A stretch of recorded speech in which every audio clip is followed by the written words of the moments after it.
Hello friend, कैसे हैं आप सभी को जय हिंद। साथियों, स्वागत है आपका एक बार फिर से मेरे इस नए वीडियो में। दोस्तों, आज हम बात करने वाले हैं आईबीपीएस ने 2025 का नोटिफिकेशन जारी किया है सीएसए के लिए, आईबीपीएस क्लर्क के लिए। CSA customer service associate. CSA इसलिए आईबीपीएस के अंदर जो क्लर्क हैं उनको सीएसए एक का ही पोस्ट बोला जाता है। CSA as a clerk, customer service associate. जैसे जूनियर एसोसिएट एसबीआई के अंदर जो एसबीआई क्लर्क होते हैं उनको बोला जाता है, ऐसे ही आईबीपीएस के अंदर और सर्विस एसोसिएट। तो इसके अंदर बाकी पिछले 5 ईयर से ज्यादा काफी अच्छी वैकेंसी बोली जाएगी जो आईबीपीएस ने जारी किया है।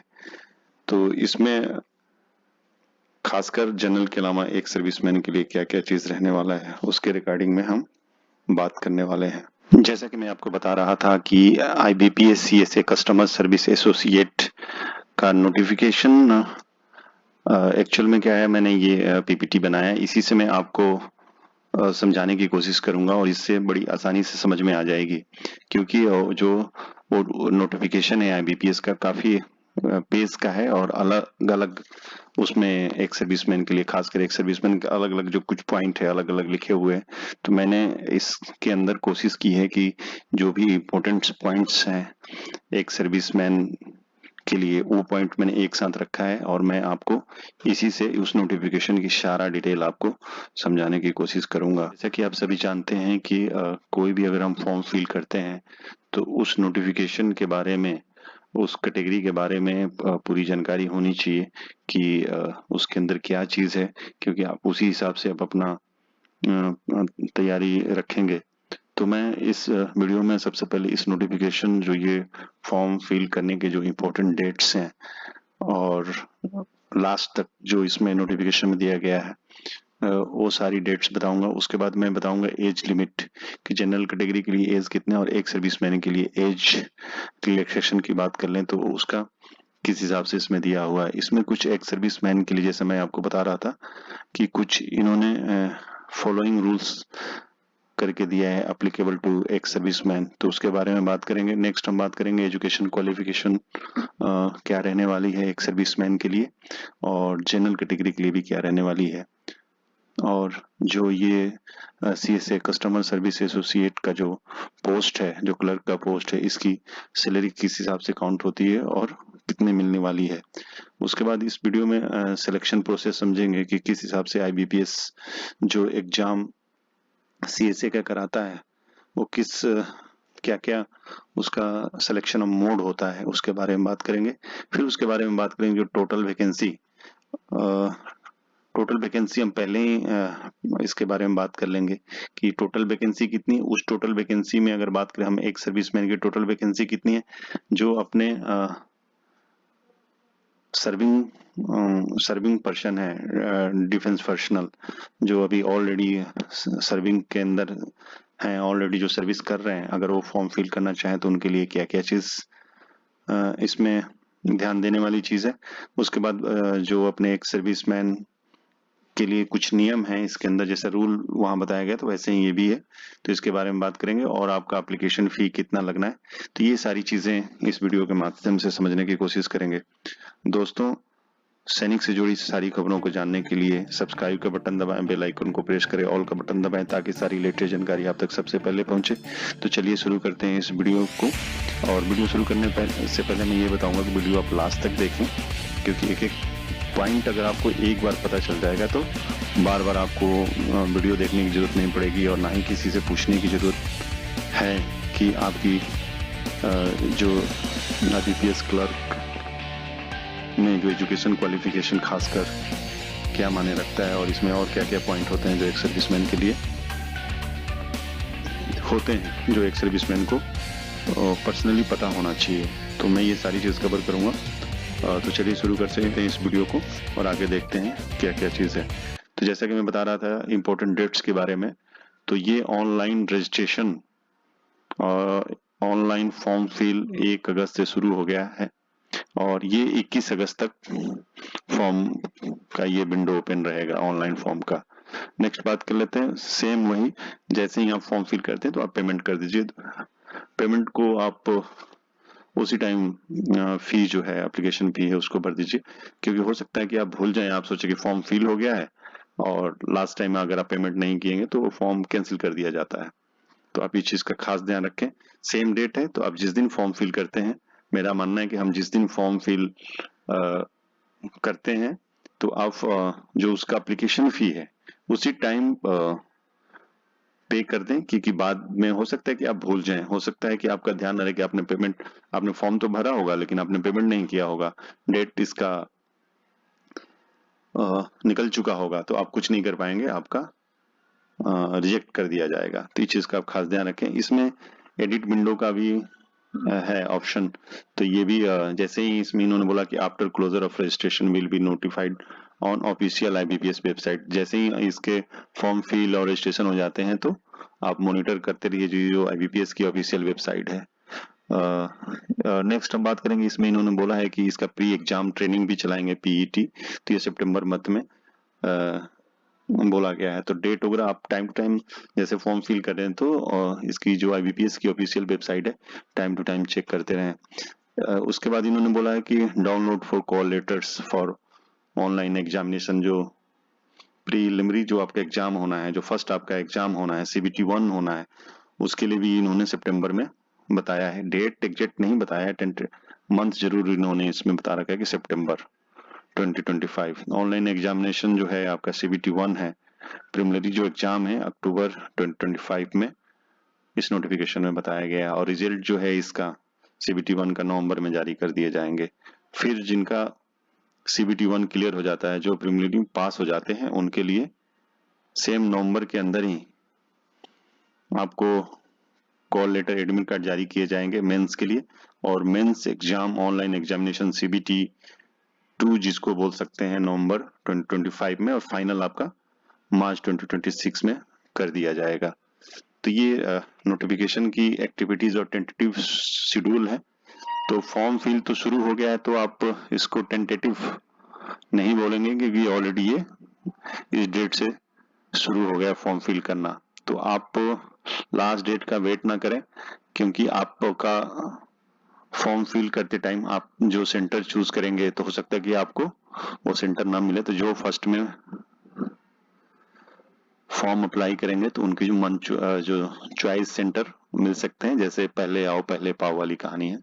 तो आप इस चीज का ध्यान रखें, आप इसका वेट ना करें, फॉर्म फिल कर लें। नेक्स्ट हम बात करेंगे जो आईबीपीएस क्लर्क 15th है, इसकी जो वैकेंसी डिटेल की बात करें, वैकेंसी डिटेल स्टेट वाइज हम लास्ट में देखेंगे। तो इसमें कैटेगरी वाइज वैकेंसी की हम बात करें तो टोटल वैकेंसी तो 10,277 इसमें बताया गया है। तो जनरल कैटेगरी इसमें 4,671 वैकेंसी है, ऑल इंडिया की मैं बात कर रहा हूँ। और आईबीपीएस के अंदर जितने भी बैंक आ जाते हैं, जो पब्लिक सेक्टर बैंक है, तो एक एक करके ना करके मैं टोटल यहाँ पे कंपाइल करके बनाया हुआ है। तो जैसे आप जनरल में 4,671 है, ओबीसी के लिए 2,271 है, ईडब्ल्यूएस 972 है, और एससी 1550 है, एसटी के लिए 813 है। तो ये पूरी नोटिफिकेशन की वैकेंसी डिटेल है। टोटल पोस्ट की बात करते हो 10,277 है। अब इसमें हमें देखना है कि एक सर्विसमैन के लिए, जो नॉर्मल एक सर्विसमैन है, इसमें दो तरह के एक सर्विसमैन के लिए बोला गया है, ईएसएम एक सर्विसमैन और दूसरे डिसेबल एक सर्विसमैन। तो दोनों की अगर वैकेंसी मिला करके मैं बताऊं तो 1,417 वैकेंसी है, जिसमें एक सर्विसमैन के लिए 1,023 है और डिसेबल एक सर्विसमैन के लिए 394 है, 394 है। तो काफी अच्छी वैकेंसी है, 1,400। और इसमें मैं बताऊं आपको कि जो 10,277 है, इसमें दो बैंक ऐसे हैं जो 11th बैंक आईबीपीएस जिनके लिए रिक्रूटमेंट करता है, उसके अंदर दो बैंक ऐसे हैं जिन्होंने अभी तक आईबीपीएस को अपनी वैकेंसी नहीं बताई है कि उनकी वैकेंसी कितनी खाली है। तो ये 10,277 से आप मान के चलिए कि इसमें पोस्ट बढ़ने वाले हैं, तो इसमें एक सर्विसमैन का भी कोटा बढ़ जाएगा। जैसा आप सभी जानते हैं कि गवर्नमेंट जॉब में 10% का एक सर्विसमैन का ग्रुप सी के लिए कोटा होता है। तो जितना होगा उसका 10% और इसमें बढ़ने वाला है। नेक्स्ट हम बात कर लेते हैं कि जो लास्ट 5 इयर्स की जो वैकेंसी निकाली गई थी,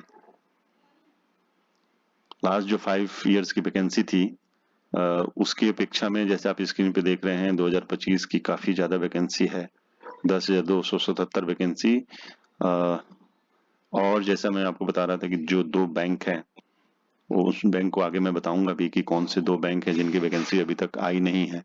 तो 10,277 से वैकेंसी और भी ज्यादा होने वाली है। तो 2020 की बात करें कि 2,557 थी और 2021 में 7,855 थी और 2022 में 6,035 वैकेंसी, 2023 में सेम 6,035 और 2024 में तो काफी कम थी, 4,545 ही। और जैसा कि आप स्क्रीन पे देख रहे हैं ये रेड कलर में 2025 का 10,277 है। और जैसा मैं ये बता रहा था आपको, 2 बैंकों ने आईबीपीएस को अभी तक अपनी वैकेंसी नहीं बताई है, तो वैकेंसी और बढ़ने वाली है। नेक्स्ट हम बात करेंगे इसमें जो जैसा मैं बता रहा था पार्टिसिपेटिंग जो बैंक है, इसके अंदर 11th बैंक है। एसबीआई को छोड़ के बाकी जितने भी नेशनलाइज्ड बैंक है ये सारे इनका आईबीपीएस रिक्रूटमेंट करता है। तो जैसा आप देख रहे हैं ये बैंक है, Bank of Baroda, Bank of India, Bank of Maharashtra, Canara Bank, Central Bank of India, Indian Bank, Indian Overseas Bank, Punjab National Bank, Punjab and Sindh Bank, UCO Bank, Union Bank of India. तो जैसा कि मैं 2 बैंक के बारे में आपको बता रहा था, इसमें से जो इंडियन बैंक है, जो इलाहाबाद को इंडियन बैंक कर दिया गया, और एक यूको बैंक है, ये 2 बैंकों की अभी तक वैकेंसी कितनी वैकेंसी इन 2 बैंकों में रिक्वायरमेंट है इस पोस्ट के लिए, क्लर्क के लिए, वो अभी तक इन्होंने आईबीपीएस को नहीं बताया है। तो मान के चलिए कि और भी वैकेंसी बढ़ने वाली है। नेक्स्ट हम बात करेंगे इसमें एज लिमिट की। एज लिमिट इन्होंने 1 अगस्त 2025 के लिए बोला है, मिनिमम 20 इयर्स और मैक्सिमम 28 ईयर्स से होना चाहिए। जैसे आप जानते हैं 20 से 28 साल। और इसमें यह बताया गया है कि जिनका जन्म 2/8/1997 और 1/8/2005 के अगर बीच में हुआ है वो ये फॉर्म को फिल कर सकते हैं। तो एक सर्विसमैन के लिए इसमें ये माने नहीं रखता है, इसमें मैं आपको आगे बताऊंगा। तो जैसा शेड्यूल कास्ट और SC/ST के लिए 5 इयर्स की जो एज रिलैक्सेशन है, ओबीसी के लिए 3 इयर्स है, और इसी में जो बेंचमार्क डिसेबिलिटी वाले हैं उनको 10 इयर्स का है। एक सर्विसमैन की बात करें तो एक सर्विसमैन पब्लिक डिसेबल, एक serviceman actual period of service जो बाकी जॉब के लिए होता है, जैसा कि आपकी टोटल एज माइनस आपने जितने साल सर्विस किया है, माइनस करने के बाद आपका 28 ईयर से ज्यादा नहीं होना चाहिए। अगर 28 से ज्यादा हो रहा है तो 3 साल का आप और इसमें छूट ले सकते हैं, 3 साल और माइनस कर सकते हैं। और सेम डिसेबल एक्स सर्विसमैन के लिए यही है, 8 साल का और बेनिफिट वो ले सकते हैं। वैसे जो भी, और इसमें ये बोला कि आपकी एक्चुअल एज 50 ईयर से ज्यादा नहीं होना चाहिए। तो ये एक सर्विसमैन के लिए एज रिलैक्सेशन की बात करें तो ये बताया गया है। ये गवर्नमेंट की पॉलिसी है, जो जितने भी गवर्नमेंट जॉब होते हैं तो ये ही एज रिलैक्सेशन का जो प्रोसीजर है तो यही होता है और यही छूट दी जाती है।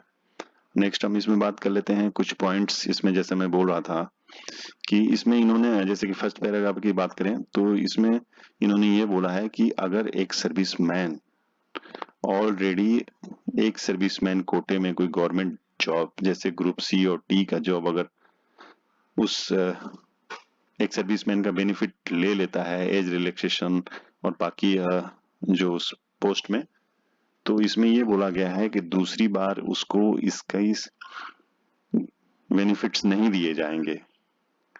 तो बेनिफिट सिर्फ उसको एज में मिलेगा, बाकी उसको एक सर्विसमैन के पोस्ट में नहीं दी जाएगी। सेकंड पैराग्राफ की बात करें, इसमें इन्होंने बोला कि एक सर्विसमैन का जो रूल है 14 अगस्त 2014 का, उसमें टाइम टू टाइम चेंजमेंट होता रहता है, अमेंडमेंट होता रहता है, तो उसके हिसाब से ही उसी के अनुरूप होना चाहिए।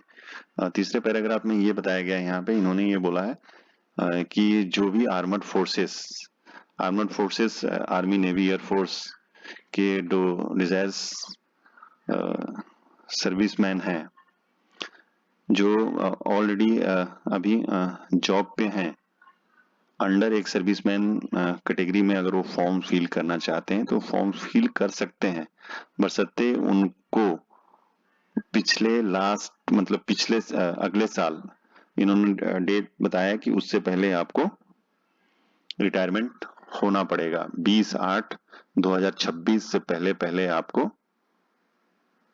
रिटायरमेंट लेना पड़ेगा। इसीलिए इसमें जो भी अभी सर्विंग पर्सन है और इस फॉर्म को फिल करते हैं तो फॉर्म फिल कर सकते हैं, बशर्ते उनको ये सर्टिफिकेट, बाकी मैं आगे भी बताऊंगा कि इसमें कुछ सर्टिफिकेट हैं जो ऑन सर्विस पर्सन है उनको अपनी यूनिट से, कमांडिंग ऑफिसर से साइन करा के आपको इसमें फॉर्म फिल करते टाइम इसकी जरूरत पड़ेगी और ये आईबीपीएस को देना पड़ेगा आपको। तो इन्होंने बोला है कि आप 20 अगस्त 2026 यानी अगले साल तक आप जो भी रिटायरमेंट करने वाले हैं वो इस फॉर्म को फिल कर सकते हैं एक्स सर्विसमैन कैटेगरी में। तो ये जो भी अभी ऑन ड्यूटी हैं, अगर फॉर्म फिल करना चाहे, अगर अगले साल रिटायरमेंट आ रहा है अगस्त से पहले तो इस फॉर्म को जरूर, इस फॉर्म को फिल करें, इसमें अप्लाई करें। नेक्स्ट हम बात करेंगे, इसमें एक चीज बताया गया है जो चौथे पैराग्राफ में इन्होंने ये बोला है कि एक सर्विसमैन अगर आईबीपीएस में उसका सिलेक्शन होता है तो ये चीज आईबीपीएस को आपको बताना पड़ेगा कि इससे पहले आपने जो फॉर्म फिल किए हैं उसकी पूरी जानकारी देनी होगी, क्योंकि हो सकता है कि वैसे ही आईबीपीएस से अगर कोई अपर लेवल का आपने जॉब के लिए फॉर्म फिल किया है, इस फॉर्म फिल करने से पहले तो आप उसको आईबीपीएस को छोड़ के आप उसमें जाकर के जॉब ले सकते हैं, लेकिन बशर्ते आपको जब आपकी ज्वाइनिंग होती है तो आपने उस टाइम ये सारी डिटेल जो है ज्वाइनिंग से पहले ये सारी इनिशियल डिटेल आपको बतानी पड़ेगी कि हमने ऐसे ऐसे फॉर्म फिल किया है, इसका एग्जाम हुआ है, मेंस एग्जाम का रिजल्ट आना बाकी है, उससे पहले आईबीपीएस का रिजल्ट आ गया और आपने ज्वाइनिंग कर ली, तो उससे पहले आपको वो बताना पड़ेगा, नहीं तो आपके लिए प्रॉब्लम हो सकता है।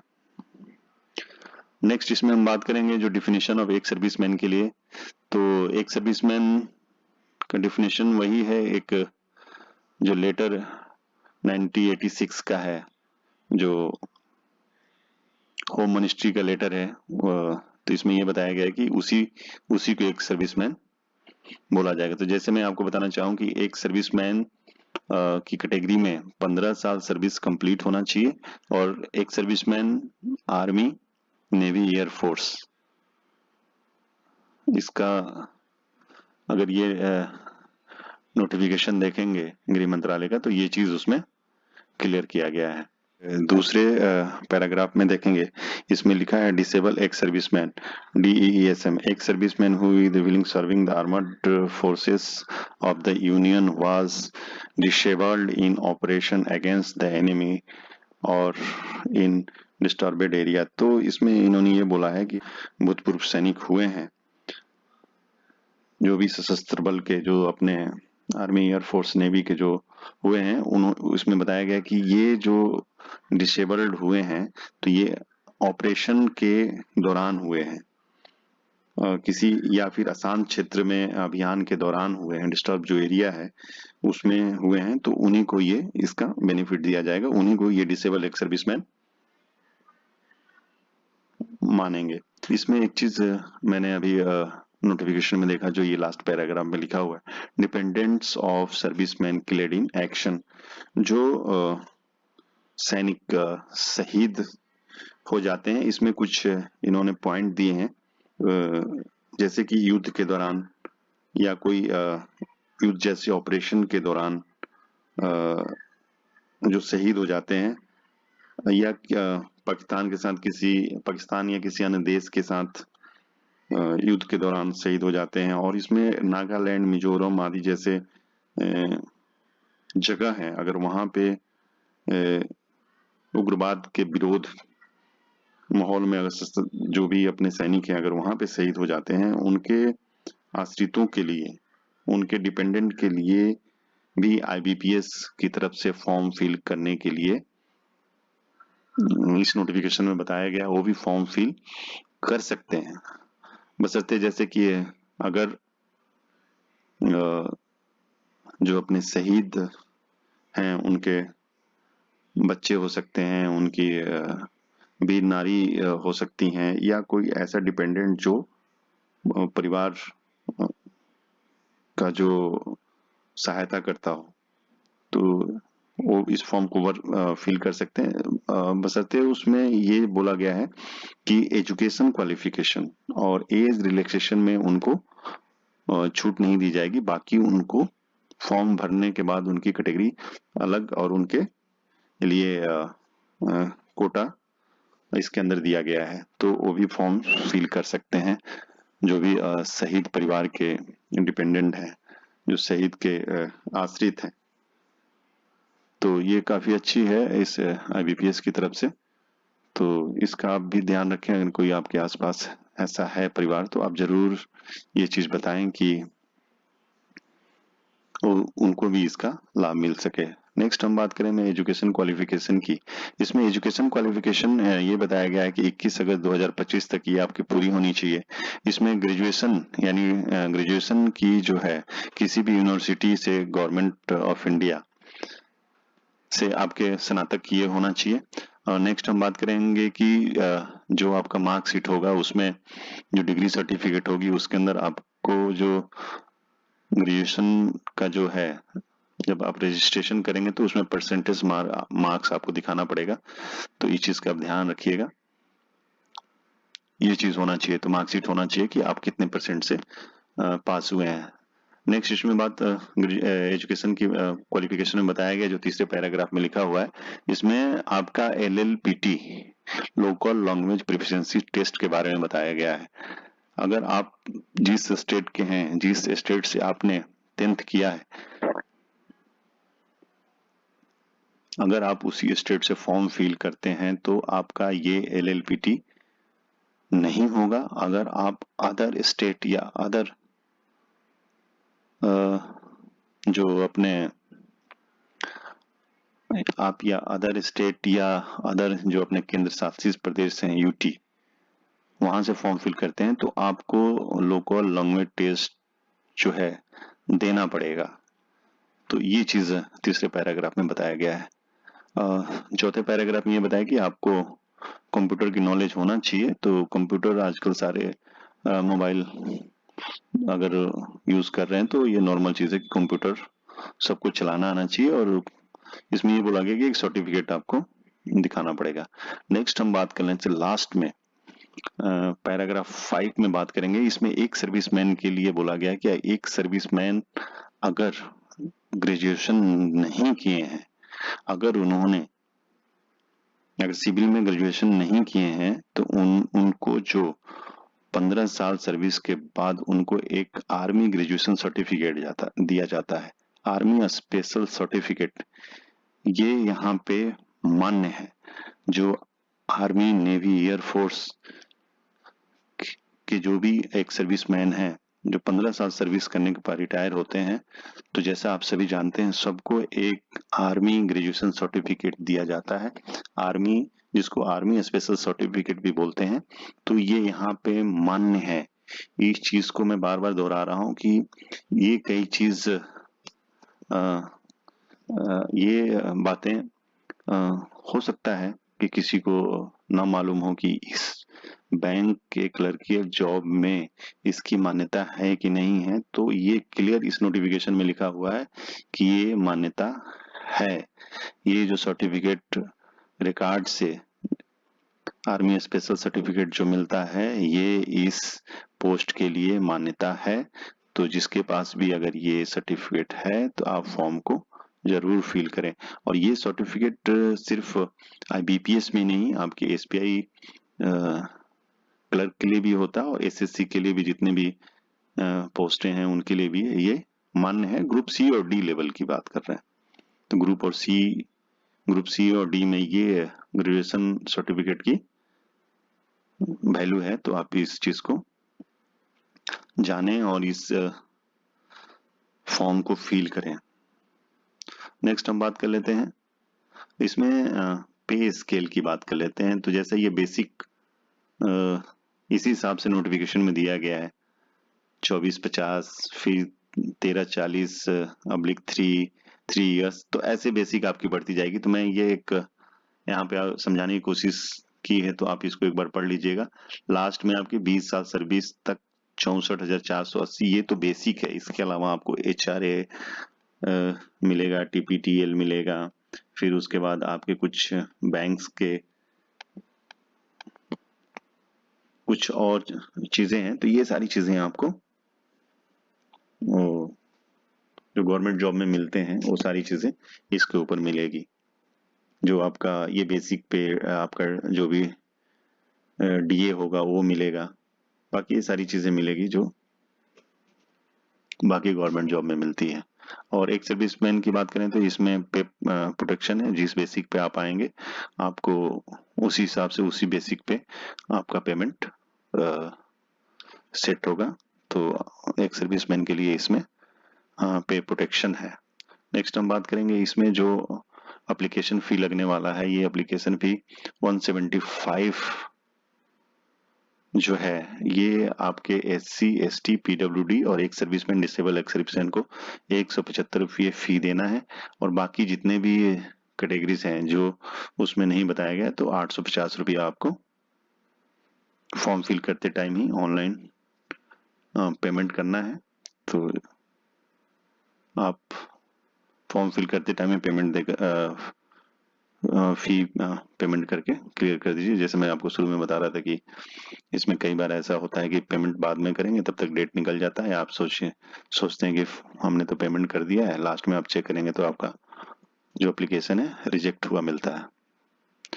नेक्स्ट हम बात करेंगे, इसमें जो एग्जाम का शेड्यूल है, स्ट्रक्चर है। जो फर्स्ट एग्जाम है वो ऑब्जेक्टिव टाइप होने हैं, English language, numerical ability, reasoning ability. ये टोटल बात करें इंग्लिश लैंग्वेज 30 क्वेश्चन होंगे 30 मार्क्स के। बाकी आपको जो न्यूमेरिकल एबिलिटी है 35 क्वेश्चन होंगे, रीजनिंग के भी 35 क्वेश्चन होंगे, 100 क्वेश्चन होंगे टोटल 100 मार्क्स के, और टाइम आपको 60 मिनट दिया जाएगा। अगर आपका प्रीलिमिनरी एग्जाम क्लियर हो जाता है तो मेंस एग्जाम के लिए इसमें भी आपको ऑब्जेक्टिव टाइप है। ये टोटल जो होंगे 155 होंगे क्वेश्चन, और जो मार्क्स होंगे 200 मार्क्स के, और इसमें आपको 2 घंटे मिलेंगे, यानी 120 मिनट। तो जैसा आप ये देख रहे हैं, इसमें भी general public financial awareness, general English, reasoning ability, quantitative aptitude, तो ये जो सब्जेक्ट है। और इसमें जैसे कि मैं बता रहा था कि आपको टेस्ट कुछ स्टेट वाइज उसमें दिया गया है कि आप हिंदी इंग्लिश तो है ही, उसके अलावा कुछ स्टेट के लिए वहां की जो लैंग्वेज है उसमें भी IBPS ने दिया है, मैं आपको बता दूंगा आगे, तो आप वहां से देख सकते हैं। नेक्स्ट हम बात करेंगे कि लोकल लैंग्वेज जो होना है, लोकल लैंग्वेज उन्हीं के लिए, जैसा मैं आपको बता रहा था कि अगर आप उस स्टेट के हैं तो आपको तो ये देने की जरूरत नहीं है, क्योंकि ऑलरेडी आप वहां से 10th किए हैं, तो उसमें आपको देने की जरूरत। अगर कोई किसी दूसरे स्टेट में जाकर के फॉर्म फिल करते हैं तो आप इस चीज को ध्यान रखिए। इसमें बताया गया है कि लैंग्वेज वहां की reading, writing, speaking and understanding मतलब आपको होना चाहिए, आपका टेस्ट लिया जाएगा। तो ये इसमें सारे पॉइंट उसी में मैं शॉर्ट में आपको कवर कर दिया। तो इस चीज का ध्यान रखिए कि अगर आप किसी अदर स्टेट में जाते हैं तो आपको LLPT देना पड़ेगा। अगर अपने स्टेट से फॉर्म फिल करते हैं तो आपको आपका ये टेस्ट नहीं होगा, CBT 1 CBT 2, उसके बाद आपकी ज्वाइनिंग। नेक्स्ट हम बात करेंगे, जैसा मैं आपको बता रहा था कि version of test, medium of examination, जो आपका एग्जाम होगा किस किस भाषा में होगा। तो आप देख सकते हैं स्टेट और जो केंद्र शासित प्रदेश है, ये 36 है, सीरियल नंबर 1 से लेकर 36 एंड आगे यहाँ पे उनके लैंग्वेज लिखे हैं, मीडियम लिखे हैं कि किस किस मीडियम में एग्जाम होंगे। तो आप फॉर्म फिल करते टाइम अगर जिस स्टेट में जो भी, अगर आप हिंदी है तो हिंदी, इंग्लिश है तो इंग्लिश, अगर जो भी उर्दू है, जहाँ पे जो चीज दिया गया है उसी लैंग्वेज में आपका टेस्ट आप दे सकते हैं। इंग्लिश का पेपर ध्यान रखिए इंग्लिश में ही होगा, बाकी आप चूज कर सकते हैं मीडियम। जैसे एक मैं बताना चाहूंगा, अंडमान निकोबार में इंग्लिश और हिंदी होगा। नीचे आंध्र प्रदेश में इसमें लिखा है इंग्लिश, हिंदी एंड तेलुगु। अरुणाचल प्रदेश में इंग्लिश एंड हिंदी होगा।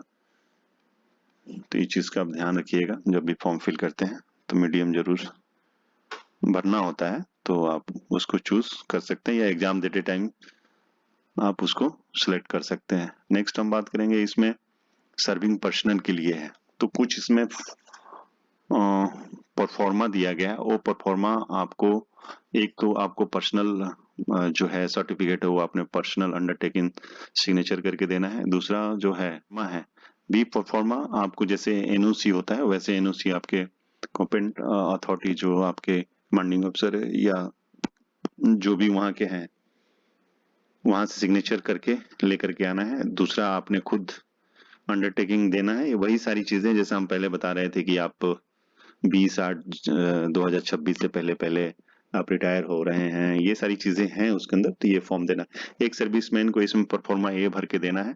ये परफॉर्मा ए के साथ डिस्चार्ज बुक की कॉपी और बाकी आपको पीपीओ वगैरह देना है। तो ये सारी चीजें जब आपका डॉक्यूमेंट होगा, डीबी होगा, डॉक्यूमेंट वेरिफिकेशन होगा, तो ये सारी चीजें देनी होगी। लेकिन सर्विंग पर्सनल को ये ध्यान देना है, ये चीजें जब आप फॉर्म फिल करेंगे उस टाइम एनओसी तो आपके पास होना ही चाहिए। नोटिफिकेशन का पूरा पीडीएफ में इस वीडियो के डिस्क्रिप्शन में डालूंगा, आप वहां से एक बार अच्छी तरीके से देख लीजिएगा जो सर्विंग पर्सन फॉर्म को फिल करना चाहते हैं। तो जो proforma A B C D करके है, तो जहां तक परफॉर्मा ए की बात है वो एक सर्विसमैन के लिए, बाकी परफॉर्मा जो सर्विंग पर्सन है उनके लिए है। ये चीज आपको देना पड़ेगा।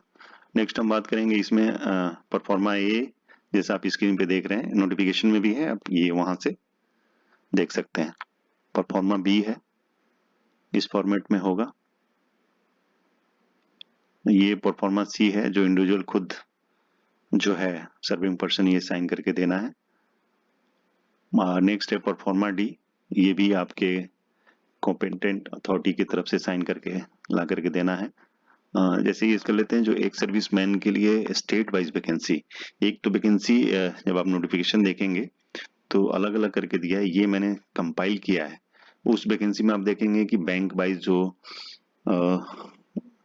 11th-12th बैंक है उसके आगे ये कैटेगरी वाइज दिया है। तो मैंने इसमें टोटल किया, तो मैं एक बार आपको फटाफट इसका डिटेल बता देता हूँ कि जो अंडमान निकोबार द्वीप समूह में जो वैकेंसी, एक सर्विसमैन की एक वैकेंसी है, डीएसएम की वैकेंसी नहीं है। आंध्र प्रदेश में 35 वैकेंसी एक सर्विसमैन के लिए, तो काफी अच्छी वैकेंसी है। डिसेबल एक सर्विसमैन के लिए 15 है। अरुणाचल प्रदेश में एक सर्विसमैन के लिए 1 है, डिसेबल के लिए 1 है। असम के अंदर एक सर्विसमैन वैकेंसी 18 है, डिसेबल एक सर्विसमैन के लिए 6 है। बिहार में जो एक सर्विसमैन की वैकेंसी 30 है और 12 डिसेबल एक सर्विसमैन के लिए है। चंडीगढ़ के अंदर 5 ईएसएम के लिए है और 2 डिसेबल एक सर्विसमैन के लिए है। चंडीगढ़ छत्तीसगढ़ की बात करें 20 जो है ईएसएम के लिए है वैकेंसी और 8 वैकेंसी डिसेबल एक सर्विसमैन के लिए है। Dadar and Nagar Haveli and Daman and Diu के लिए 2 वैकेंसी है एक सर्विसमैन के लिए, डिसेबल के लिए कोई वैकेंसी नहीं है। दिल्ली एनसीटी में 40 वैकेंसी है एक सर्विसमैन के लिए और 16 वैकेंसी डिसेबल एक सर्विसमैन के लिए है। नेक्स्ट गोवा के अंदर जो वैकेंसी है 7 वैकेंसी है एक सर्विसमैन के लिए और 1 वैकेंसी डिसेबल एक सर्विसमैन के लिए। गुजरात के अंदर 84 वैकेंसी है एक सर्विसमैन की और 31 वैकेंसी डिसेबल एक सर्विसमैन की वैकेंसी है। हरियाणा के अंदर 16 वैकेंसी है एक सर्विसमैन की और 4 वैकेंसी डिसेबल एक सर्विसमैन की। हिमाचल प्रदेश की बात करें तो 10 एक सर्विसमैन और 4 डिसेबल एक सर्विसमैन के लिए वैकेंसी है। जम्मू एंड कश्मीर के अंदर 3 वैकेंसी एक सर्विसमैन की और 1 वैकेंसी डिसेबल एक सर्विसमैन की। झारखंड के अंदर 8 वैकेंसी है एक सर्विसमैन, डिसेबल एक सर्विसमैन की 3 वैकेंसी है। कर्नाटका की बात करें तो काफी अच्छी वैकेंसी एक सर्विसमैन के लिए, एक तो 135 वैकेंसी है एक सर्विसमैन के लिए और 47 वैकेंसी डिसेबल एक सर्विसमैन के लिए है। केरला के अंदर 31 31 वैकेंसी एक सर्विसमैन, 12 वैकेंसी डिसेबल एक सर्विसमैन। और लद्दाख के अंदर कोई वैकेंसी नहीं है, लक्षद्वीप के अंदर भी कोई वैकेंसी नहीं है दोनों कैटेगरी में। मध्य प्रदेश की बात करें तो 61 वैकेंसी एक्स सर्विसमैन की और 24 वैकेंसी डिसेबल एक्स सर्विसमैन के लिए है। महाराष्ट्र की बात करें तो भी यहाँ भी काफ़ी अच्छी वैकेंसी है, 111 वैकेंसी महाराष्ट्र के अंदर एक्स सर्विसमैन की है और 49 vacancy 49 vacancy disable ex serviceman के लिए है। नेक्स्ट हम बात करें मणिपुर, 2 वैकेंसी एक्स सर्विसमैन के लिए और 1 डिसेबल एक्स सर्विसमैन। मेघालय में एक ओनली ईएसएम के लिए है, एक्स सर्विसमैन के लिए। मिजोरम के लिए 1 वैकेंसी ईएसएम और 1 vacancy disable ex serviceman. Next हम बात करेंगे नागालैंड के लिए सिर्फ एक सर्विसमैन की वैकेंसी 1 है। उड़ीसा में भी अच्छी वैकेंसी है, 23 वैकेंसी एक सर्विसमैन के लिए और 8 वैकेंसी डिसेबल एक सर्विसमैन के लिए है। पांडिचेरी के लिए कोई वैकेंसी दोनों कैटेगरी में नहीं है। पंजाब में 27 वैकेंसी एक सर्विसमैन और 9 वैकेंसी डिसेबल एक सर्विसमैन। राजस्थान के अंदर 37 वैकेंसी एक सर्विसमैन और 10 वैकेंसी डिसेबल एक्स सर्विसमैन के लिए है। सिक्किम के अंदर कोई दोनों कैटेगरी में वैकेंसी नहीं है। तमिलनाडु के अंदर 93 वैकेंसी एक्स सर्विसमैन के लिए और 39 वैकेंसी डिसेबल एक्स सर्विसमैन के लिए। तेलंगाना के अंदर 24 वैकेंसी एक्स सर्विसमैन और 9 वैकेंसी डिसेबल एक्स सर्विसमैन के लिए है। त्रिपुरा के अंदर बात करें, एक जो वैकेंसी है एक्स सर्विसमैन के लिए, डिसेबल के लिए कोई नहीं है। अभी बात कर लेते हैं 34 पे उत्तर प्रदेश है, 129 वैकेंसी एक्स सर्विसमैन के लिए वैकेंसी है और 57 डिसेबल एक्स सर्विसमैन के लिए है। की बात करें तो उत्तराखंड में एक्स सर्विसमैन के लिए 14 वैकेंसी, डिसेबल के लिए 2 और वेस्ट बंगाल की बात करें तो 52 वैकेंसी एक्स सर्विसमैन और 22 वैकेंसी डिसेबल एक्स सर्विसमैन के लिए। तो जैसे ये बड़े बड़े जैसे बात कर लें कि ये जो काफ़ी ज़्यादा पोस्ट वाले जो जगह हैं, जैसे झारखंड के जैसे कर्नाटका के अंदर 135 है, 84 आपके गुजरात के अंदर है एक सर्विसमैन की वैकेंसी, 40 वैकेंसी दिल्ली के अंदर है, 30 वैकेंसी बिहार के अंदर है। उसके बाद महाराष्ट्र में 111 वैकेंसी है, मध्य प्रदेश में 61 वैकेंसी है और राजस्थान के अंदर 37, 93 तमिलनाडु और उत्तर प्रदेश 129, 52 वेस्ट बंगाल। तो ये काफ़ी अच्छी वैकेंसी है। टोटल एक सर्विसमैन की, जैसे मैं पहले आपको बता रहा था, 1023 वैकेंसी है, 1023 वैकेंसी जो एक सर्विसमैन के लिए और डिसेबल एक सर्विसमैन की बात करें 394 वैकेंसी है। ये एक्चुअल में नोटिफिकेशन में अलग अलग दिया गया था, यहाँ पे मैंने कंपाइल करके बनाया है कि आपको यहीं से क्लियर हो जाए कि कौन से स्टेट में कितनी वैकेंसी है। मैं आपको बता रहा था कि एक तो मैंने आपको स्टेट वाइज वैकेंसी दिखा दी जो एक्स सर्विसमैन और डिसेबल एक्स सर्विसमैन के लिए है। तो मैं अभी आपको इसके नोटिफिकेशन के ऊपर लेके चलता हूँ। जो इसका नोटिफिकेशन है उस पर हम देखेंगे कि बैंक वाइज और category wise SC ST UR ये इस टाइप की जो उसके नोटिफिकेशन में दिया गया है वैकेंसी डिटेल, तो उस टाइप देखते हैं कि ये उस ओरिजिनल नोटिफिकेशन में किस हिसाब से बताया गया। तो भी मैं एक बार आपको नोटिफिकेशन के ऊपर लेके चलता हूँ। तो नोटिफिकेशन के लिए जैसा आप ये स्क्रीन पे देख रहे हैं कि ये institute of banking personal selection IBPS की ऑफिशियल वेबसाइट है। IBPS जैसे गूगल के अंदर आप IBPS.in करेंगे तो ये पेज ओपन हो जाएगा। तो जैसा आप स्क्रीन पे देख रहे हैं ये IBPS का हेडक्वार्टर है। तो आप यहाँ से करेंगे तो रिसेंट अपडेट के अंदर ये जैसे आपने देख रहे हैं CRP CSA जो रोमन में 15th लिखा हुआ है, तो CRP इनका कॉमन रिक्रूटमेंट प्रोसेस जैसे आप यहाँ पे देख रहे हैं, और CSA जैसे मैंने आपको पहले बताया था कि कस्टम सर्विस एसोसिएट है क्लर्क का। तो ये नोटिफिकेशन है। तो वहां पे चलने से पहले मैं आपको एक बार नोटिफिकेशन पे चलने से पहले मैं एक बार आपको बताना चाहूंगा कि सबसे पहले आपको इसके ऑफिशियल वेबसाइट जैसे आप स्क्रीन पे देख रहे हैं, तो फॉर्म फिल करने से पहले आपको इसमें रजिस्ट्रेशन और कुछ डिटेल फिल करके आपने रजिस्ट्रेशन और ID पासवर्ड बनाना है, फिर उसके बाद लॉगिन होकर के आप फॉर्म को भर सकते हैं।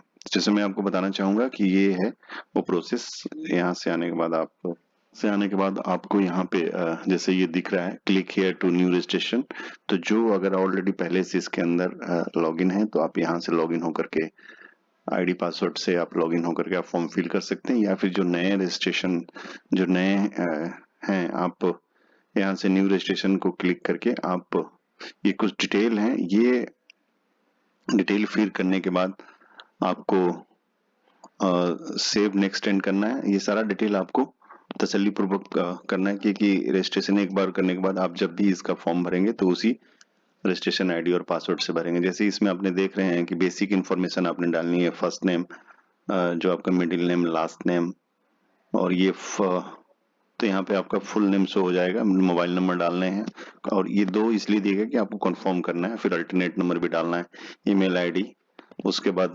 कन्फर्म ईमेल आईडी और कैप्चा कोड डाल के सेव एंड सबमिट कर देना है। जैसे आप इसे डिटेल डालेंगे तो दूसरा ऑप्शन हो जाएगा जिसमें फोटो और सिग्नेचर अपलोड करने हैं, तो ये सारी डिटेल इसके अंदर डालनी पड़ेगी। तो जैसा आप ये स्क्रीन पे देख रहे हैं, क्योंकि जब आप करेंगे इसमें डिटेल सही से डिटेल डालने के बाद आप आगे बढ़ सकते हैं, क्योंकि ये जब तक आप फिल नहीं करेंगे अपना डाटा तब तक ये आगे बढ़ेगा नहीं। तो इस हिसाब से आपने पहले फोटो, सिग्नेचर, फिर कुछ डिटेल होगा इसमें, फिर ये सारी डिटेल आपने देखना है और कुछ डॉक्यूमेंट वगैरह अपलोड करने होंगे और पेमेंट करना है आपने, रजिस्ट्रेशन और आपका फॉर्म फिल हो जाएगा। तो ये इस प्रकार से आप इसको कर सकते हैं। नेक्स्ट जो मैं बात कर रहा था, रिक्रूटमेंट प्रोसेस CRPCS 15 का, तो आप यहाँ से ये करेंगे तो ये आपका पूरा नोटिफिकेशन यहाँ पे ओपन हो जाएगा। तो जैसे ये सारी चीज यहीं से है, तो मैंने कंपाइल किया था कि समझने में जो एक्स सर्विसमैन कैटेगरी के हैं उन जो फॉर्म फिल करेंगे उनको समझने में आसानी हो जाए और एक ही जगह पे सारा डिटेल होगा तो आसानी होगी समझने में, इसलिए यहाँ से ये लिया गया था। तो मैंने सारा डिटेल बताने के बाद एक चीज रह गया था जो मैं बताना चाह रहा था कि ये जो वैकेंसी है स्टेट वाइज तो मैंने बता दी, तो इसमें जो वैकेंसी दी गई है बैंक वाइज की कौन कौन सी बैंक में किस किस स्टेट के लिए वैकेंसी है, तो आप वो भी देख सकते हैं।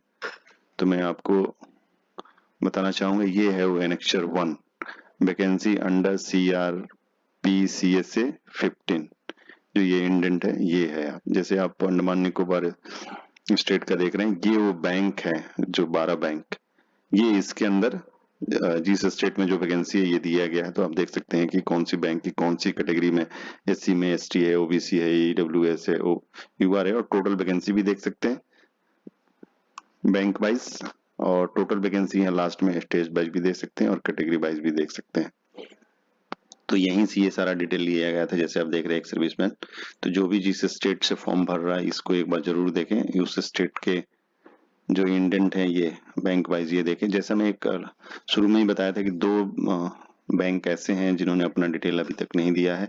ये बैंक है इंडियन बैंक, जैसे NR करके लिखा हुआ, इन्होंने अभी तक IBPS को अपना वैकेंसी नहीं बताया है कि इनके पास कितनी वैकेंसी, कितने इनको मतलब क्लर्क की रिक्वायरमेंट ये नहीं बताया इन्होंने। एक तो इंडियन बैंक है और दूसरा यूको बैंक है, जैसा यूको बैंक है।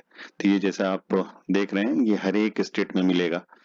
तो मान लीजिए कि अगर इनका वैकेंसी अगर इसमें आ जाता है तो IBPS जरूर, जो टोटल वैकेंसी है 10,270, तो IBPS के क्लर्क की वैकेंसी काफी और बढ़ जाएगी। इस 2 बैंक की अगर वैकेंसी आ जाती है स्टेट वाइज, तो अगर टोटल वैकेंसी बढ़ती है तो एक सर्विसमैन की इसमें वैकेंसी बढ़ने वाली है। तो ये चीज था इसके अंदर। बाकी इसमें जो भी अगर सर्विंग पर्सन है, अगर कोई सर्टिफिकेट की रिक्वायरमेंट है, तो आप इस नोटिफिकेशन से उस सर्टिफिकेट को उसी फॉर्मेट में अपने वहाँ ऑफिस से टाइप करके और वहां से प्रिंट आउट लेकर के वहां पे कमांडिंग ऑफिसर या जो भी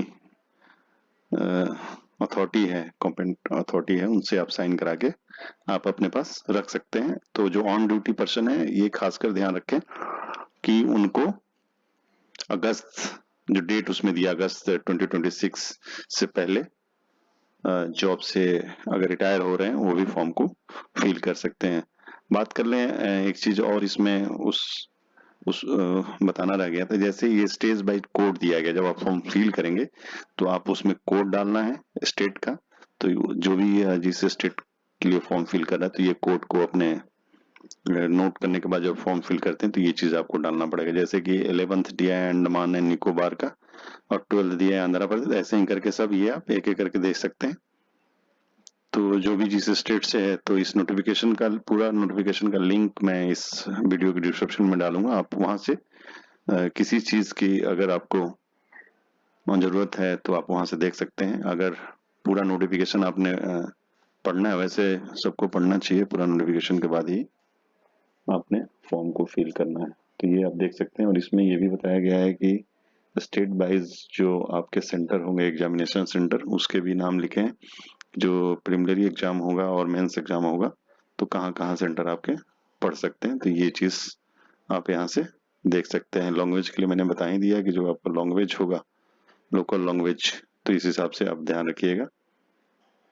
और बाकी जो आपका फॉर्म फिल होना है, जैसे मैंने आपको बता रहा था कि उसमें जो फोटो वगैरह है, तो ये सारा चीज डिटेल इसमें दिया गया है रजिस्ट्रेशन करते टाइम, तो बड़ी आसानी से आप कर सकते हैं। आप अपने मोबाइल से भी फॉर्म को फिल कर सकते हैं। और जो मैं जनरल कैटेगरी की बात करें, इसमें भी EWS form, OBC form, ST form, तो जो भी जिस कैटेगरी के लिए आरक्षण लेता है, तो जैसा आप सभी को पता है कि आप यहाँ से ये सारे फॉर्म को आप उठा सकते हैं, या ये सारी चीजें